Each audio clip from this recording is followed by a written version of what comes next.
4, versículos 42,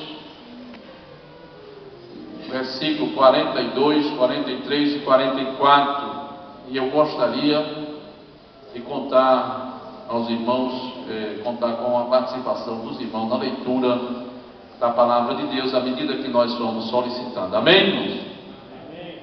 Muito bem, versículo 42 diz: Vigiai, pois, porque não sabeis que hora há de vir o vosso Senhor.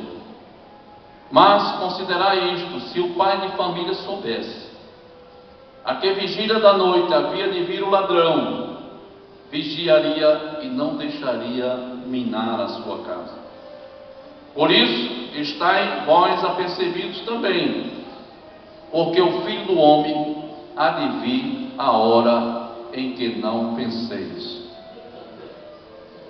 Meus irmãos, eu meditando, orando, Senhor, o que é que nós vamos falar para aqueles irmãos ali em João Câmara? E o Senhor nos deu esta palavra, esse tempo que nós tivemos desde o primeiro convite, só veio isso à nossa mente, esta palavra. E nós vemos aqui no texto lido que ele fala da hora em que Jesus há de vir. É claro que o contexto fala da exortação à vigilância, mas diz a hora que nós não pensamos. Pense nisso, a força deste versículo. Por isto está em vós apercebidos também, porque o Filho do Homem há de vir a hora em que não penseis. E eu fiquei admirado lendo este versículo, porque diz que o Senhor virá numa hora que as pessoas não estarão pensando. Quando a gente ouve as pregações, normalmente, e as ministrações na casa do Senhor, ultimamente, dificilmente esse tema é abordado, o tema da volta de Jesus. Não quer dizer que não é falado, mas não com a ênfase que deveria ter para a época que nós estamos vivendo. Nós estamos vivendo uma época que todos os sinais prenunciam a vida de Jesus. Nós estamos vendo a inversão de valores, a desvalorização da família, o desrespeito às coisas religiosas, àquilo que é de Deus, a banalização do Evangelho no Brasil e no mundo, de forma que esses sinais não nos dizem a hora que ele vem. Os sinais dizem apenas que ele vem. Por quê? Porque a hora e o dia ninguém sabe. 3 coisas, irmãos, no Novo Testamento, 3 coisas no Novo Testamento nós devemos observar. E às vezes a gente lê rapidamente a Bíblia e não nos detemos a estas 3 coisas. Por isso que é importante, você que é obreiro, você que é servo de Deus, servo de Deus, meditar nesse assunto. Por quê? Porque é a hora em que nós não pensamos. E talvez você pense assim: não, mas eu sou crente, eu sei que Jesus vai voltar. É verdade. Mas as coisas que estão nos rodeando envolvem tanto a mente da gente, que a gente se ocupa tanto com essas coisas, e às vezes não para pensar que Jesus está bem pertinho de nós. Agora mesmo foi lançado um jogo aí, que os meninos saem de meio da rua feito bobo, procurando Pokémon. Os irmãos viram isso, não é verdade? A mente ocupada com aquilo, a mente está ligada. Os dispositivos móveis nossos, se a gente não tiver cuidado, a gente passa o dia todo no WhatsApp, no Facebook, e não para pensar nas coisas de Deus.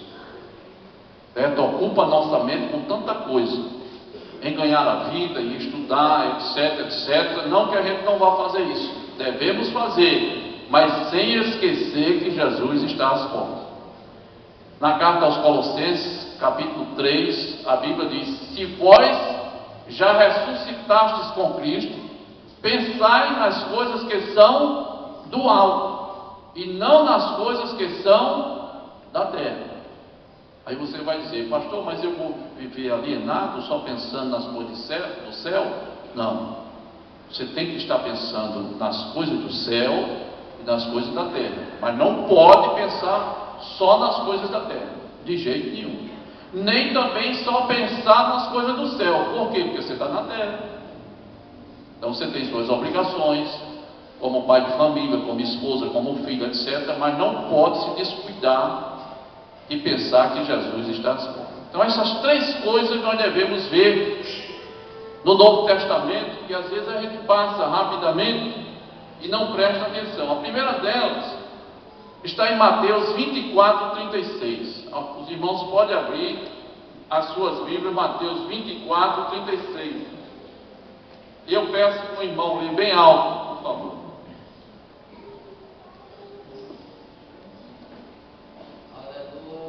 24:36. Isso, Mateus 24:36. Mas a respeito daquele dia e hora ninguém sabe, nem os anjos dos céus e nem o Filho, senão o Pai. Mas aquele dia e hora ninguém sabe, nem os anjos do céu, nem o Filho, somente o Pai. O arcebispo irlandês Usher, que viveu em 1581 a 1656, ele disse que o mundo foi criado às 17 horas do dia 23 de outubro do ano de 4004 a.C. e que teria a duração de 6.000 anos. O mundo iria ser destruído em 6.000 anos, a partir do dia 23 de outubro do ano 4004 a.C. E calculou matematicamente, dizendo que o mundo ia se acabar no dia 23 de outubro de 1996. Isto não aconteceu. Por quê? Porque a Bíblia diz: o dia e a hora ninguém sabe. Meus irmãos, nós somos crentes. Os irmãos aceitaram a Jesus como Salvador, servem ao Senhor com alegria, com satisfação. Mas devemos ter cuidado nestes últimos dias com os ventos de doutrina que têm se abatido sobre a nossa igreja, a igreja do Senhor como uma forma geral. Os homens nunca tentaram desacreditar a Bíblia como agora. E se você não for uma pessoa apegada à palavra de Deus, não tiver a palavra escondida no seu coração, facilmente vai ser enganado. Facilmente. Pode observar, os irmãos vão fazer essa leitura em casa. O início do capítulo 24 de Mateus, vocês vão ver que o primeiro sinal que Jesus diz a respeito da proximidade da sua vida e do fim das coisas é o engano. Engano. Muitos dirão: eis ali o Cristo. Jesus disse: não vos enganeis. Muitos falsos profetas virão em meu nome e enganarão a muitos. Então nós estamos vivendo essa época do engano. E todo cuidado é pouco. Por quê? Porque o inimigo vai usar a própria palavra de Deus para tentar enganar eu e você. E não pense que é com argumento baixo, pequeno, não. Ele vem com fortes argumentos. Tem muitos crentes da nossa igreja que já estão aceitando a ideia de que a igreja vai passar pela grande tribulação. Muitos crentes, obreiros, até pregadores. Nós temos a oportunidade de ensinar para obreiros em Natal, lá no nosso setor. E muitos deles dizem: pastor, eu respeito, mas discordo. Dentro da nossa igreja é obreiro consagrado na casa do Senhor. Não é? Mas nós estamos vendo isso. Por quê? Está se deixando levar pelo engano. Mas o Senhor não quer que ninguém se perca. Ele quer que todos cheguem ao pleno conhecimento da verdade. Glória a Jesus. Então, nós vamos ouvir daqui para frente Jesus vai vir em 2017, 2018 e tal, vão dizer até a hora e a data. Mas você é guiado pela palavra de Deus. No Salmo 119, versículo 105, a Bíblia diz: lâmpada para os meus pés é a tua palavra e luz para o meu caminho. Glória a Deus. E quem foi que disse essas palavras? Ninguém sabe. Foi Jesus. Neste mesmo Evangelho de Mateus, capítulo 24, e versículo 32, 35, Jesus disse: o céu e a terra passarão, mas as minhas palavras não hão de passar. E foi ele que disse, certo? Ninguém sabe. Este é um ponto importante, para que você fique firme no que está escrito na palavra de Deus. A nossa regra de fé e prática é a Bíblia Sagrada. Nós não temos um livro complementar, nem temos que ser guiados por grandes autores. Muito cuidado. O homem de Deus, o pastor, o obreiro, o evangelista, foi falado aqui, que Deus deu alguns para pastores, mestres, doutores, profetas, evangelistas, etc., para o aperfeiçoamento e a edificação da casa do Senhor. Então, os servos de Deus devem estar comprometidos com a palavra de Deus. Por quê? Porque tem muita gente, nada contra você ler livros de grandes autores, grandes pregadores, que o pregador é famoso, mas todo pregador e todo autor de livro tem que passar pelo crivo da palavra de Deus. Se ele não passar por aqui, rejeite. Rejeite. Vá pela palavra de Deus. E a melhor interpretação da Bíblia não é a interpretação figurada, não, certo? Mas é a interpretação literal, isto é, o que está escrito na palavra de Deus.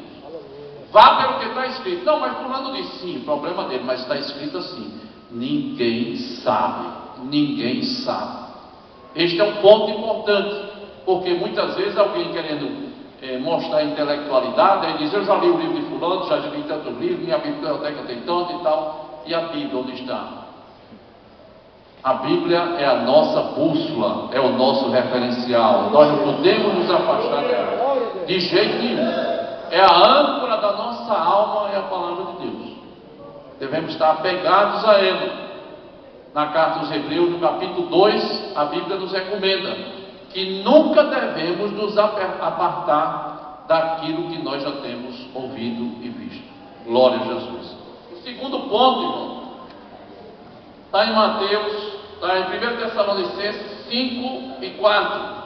Os irmãos podem abrir e um irmão pode ler, por gentileza. 1 Tessalonicenses 5, 4. Quem achou pode ler, por favor. Mas vós, irmãos, não estáis em trevas, para que esse dia, como ladrão, vos apanhe de surpresa.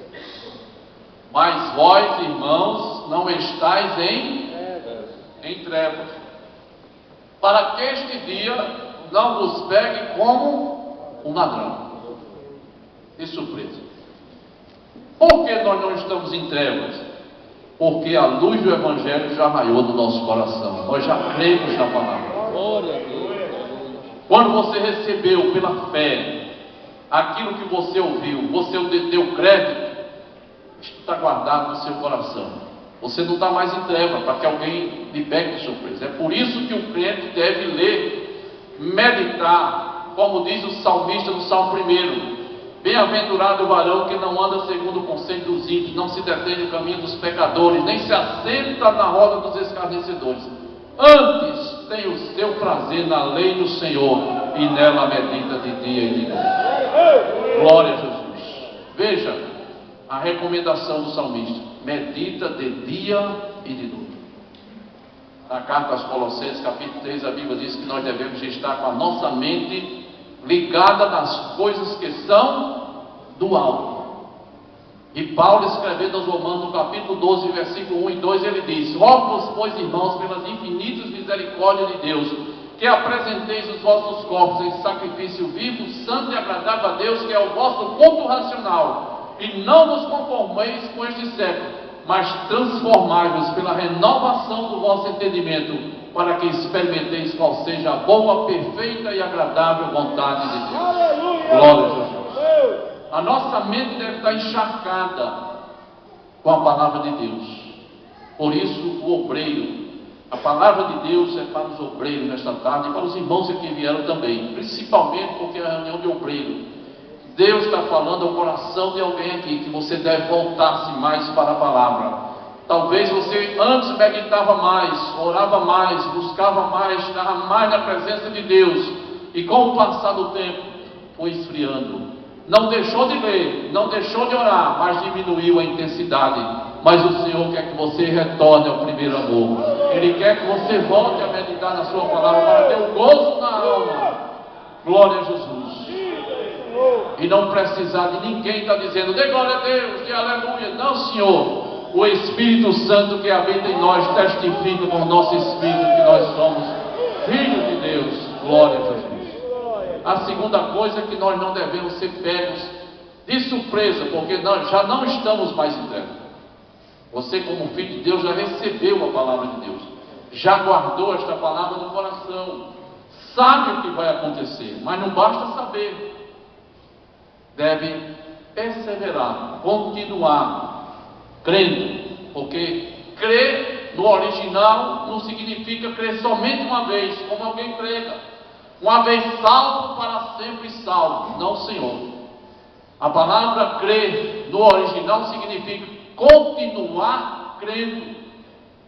Você crê uma vez, mas é preciso continuar crendo. Por isso você tem que exercitar a sua salvação. Você tem que manter a sua salvação. A salvação não é da sua parte. Quem salva é Jesus, já foi dito. Mas uma vez recebida a salvação, Paulo diz, guarda o que tens. No livro de Apocalipse diz, guarda o que tens, para que ninguém tome a tua coroa. O que você tem? A palavra. Você já recebeu a palavra. Você tem que cuidar de você mesmo, como disse Paulo a Timóteo no capítulo 4, 1 Timóteo 4,16. Timóteo, cuida de ti mesmo e da doutrina, porque fazendo isto salvarás a ti mesmo, tanto a ti mesmo como aos que te ouvem. Eu e vocês somos obreiros, pregamos para o povo, mas será que nós estamos cuidando de nós mesmos? Quantos pastores já caíram no país em adultério? Por quê? Porque prega para muita gente, mas se descuida dele. Olha para a vida dos outros e se descuida dele. Você tem que cuidar primeiro de você. Paulo diz, cuida de ti mesmo e da doutrina, porque fazendo isto, salvarás tanto a ti mesmo como aos que te ouvem. Obreiro, não se descuide, cuide de você. Cuide da sua vida espiritual, assim como você cuida do seu corpo. Na alimentação você tem cuidado, no exercício físico, etc. Deve também ter o mesmo cuidado na sua vida espiritual. Glória a Deus. Pastor Martins sempre recomenda nas reuniões de obreiros, irmãos, não se esqueça da sua vida devocional, não se esqueça. Cuide, né? Então, eu recomendo e faço isso, por isso que eu recomendo. Todos os dias, a primeira coisa que nós fazemos de manhã é meditar na palavra de Deus, logo cedo. Por quê? Porque as demandas da vida, elas nos envolvem de uma maneira tal que se você não cuidar, chega o fim do dia você não leu a palavra de Deus. Chega o fim do dia você não orou e vai apresentar desculpa, não tive tempo. Alguma coisa está errada, porque a Bíblia diz, há tempo para tudo. E não é a palavra de Deus que está errada. Quando você diz não tive tempo, o erro não está na palavra de Deus, está em você, porque você não cuidou como deveria ter cuidado. A Bíblia diz no Evangelho de Mateus, no capítulo 6, buscai em primeiro lugar o reino de Deus e a sua justiça, e todas essas coisas vos serão acrescentadas. Então a prioridade da nossa vida como obreiros e como servos de Deus é o reino de Deus, as coisas de Deus. Primeiramente as coisas de Deus. Quando acordar de manhã, a primeira coisa que a mente da gente deve ter é agradecer a Deus por mais um dia de vida. Primeira coisa, você já se liga com Ele: Senhor, muito obrigado, porque eu estou podendo me levantar da minha cama com as minhas duas pernas e poder caminhar. Glória eu te dou, Senhor, pela bênção da saúde. Não há preço de se pagar. Quantas pessoas precisam de 2, 3 pessoas para estar levando ele? Às vezes com muito dinheiro, com uma cadeira de roda, última tecnologia, etc. Mas você não tem esse dinheiro todo, mas tem a bênção de Deus sobre a sua vida. Glória a Jesus. E você pode glorificar e exaltar o Senhor. Nós temos motivo de sobra para agradecer a Deus, irmãos, por todos os benefícios que o Senhor tem feito, pelos livramentos que o Senhor tem dado à nossa vida. Glória a Jesus. E por último, irmãos, estamos chegando ao finalzinho. Mateus 16, 3. Um irmão pode ler e ler alto para nós todos, por favor.